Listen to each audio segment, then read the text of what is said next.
Why many believers miss fulfilled eschatology. Many sincere believers miss fulfilled eschatology not because they reject Scripture, but because they often approach prophecy through tradition, modern events, or theological systems rather than the Bible's own interpretive rules. 1. Ignoring audience relevance. Every New Testament book was written to real people living in the first century.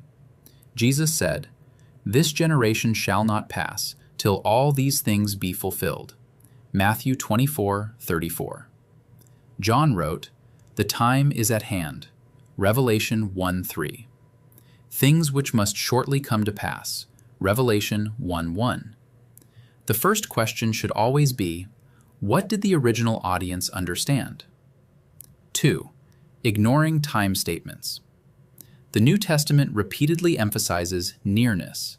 Matthew 16:28, James 5:8, 1 Peter 4:7, Hebrews 10:37, Revelation 22:10.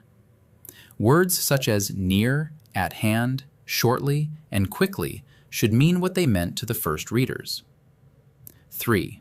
Failing to let Scripture interpret Scripture. The Bible must define its own terms. Comparing spiritual things with spiritual. 1 Corinthians 2:13. Many prophetic systems introduce meanings that cannot be demonstrated from Scripture itself. The Bible is its own dictionary. Scripture interprets Scripture. 4. Ignoring Old Testament roots. The New Testament reveals what was already hidden in Moses, the prophets, and the Psalms. Jesus taught, "Beginning at Moses and all the prophets, he expounded unto them the things concerning himself." Luke 24:27. All things must be fulfilled, written in the law of Moses, and in the prophets, and in the Psalms. Luke 24:44. The Old Testament is the root, the New Testament is the fruit. 5. Creating definitions outside the 66 books. The Bereans were commended because they searched the Scriptures daily, whether those things were so. Acts 17:11. Every doctrine should be tested by Scripture. If a prophetic definition cannot be established from Genesis to Revelation, caution is needed. 6. Ignoring the apostles' inspired interpretation. Peter declared, "This is that which was spoken by the prophet Joel." Acts 2:16. Paul wrote, "The ends of the ages are come." 1 Corinthians 10:11. Hebrews says God had spoken in these last days. Hebrews 1:2. The apostles understood themselves to be living in the climax of redemptive history. Their writings provide inspired commentary on Old Testament prophecy. 7. Confusing the end of the age with the end of the world. Jesus predicted the temple's destruction. Matthew 24:1-2. The disciples asked about the end of the age. Matthew 24:3. Hebrews confirms the Old Covenant was passing away. Hebrews 8:13. The context was covenant transition. 8. Missing prophetic language.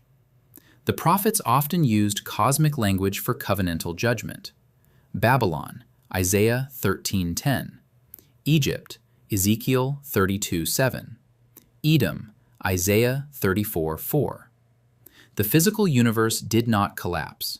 The Old Testament provides the dictionary for understanding Matthew 24 and Revelation. 9. Separating Revelation from Daniel. Daniel was told, "Seal the book." Daniel 12:4. John was told, "Seal not the sayings of this book, for the time is at hand." Revelation 22:10. Daniel's sealed prophecy becomes Revelation's unveiled prophecy. 10. Misunderstanding Christ's coming language. God repeatedly came in judgment in the Old Testament. "The Lord rideth upon a swift cloud, and shall come into Egypt." Isaiah 19:1. The Old Testament defines covenant coming language before the New Testament uses it. 11. Overlooking the AD 30 to 70 transition. The New Testament was written during a 40-year transition period. Temple standing, sacrifices continuing, priesthood functioning, gospel spreading. Hebrews repeatedly describes the Old Covenant as vanishing away. 12. Ignoring AD 70. Jesus predicted Jerusalem's fall, the temple's destruction, and judgment upon that generation. Luke 21:20, Matthew 24:2, Matthew 23:36. Jerusalem fell in AD 70, exactly within the generation Jesus addressed. Foundational rules. Audience relevance first. Scripture interprets Scripture. The Old Testament reveals the New Testament. Never create definitions outside the 66 books. Let the apostles explain the prophets. Honor covenant context. Respect biblical time statements. Let Daniel explain Revelation. Let the prophets define prophetic language. When these rules are consistently applied, fulfilled eschatology becomes a conclusion drawn from Scripture's own framework, rather than from later assumptions and traditions. Tom's 5 minutes. One puzzle piece a day until the whole Bible comes into view.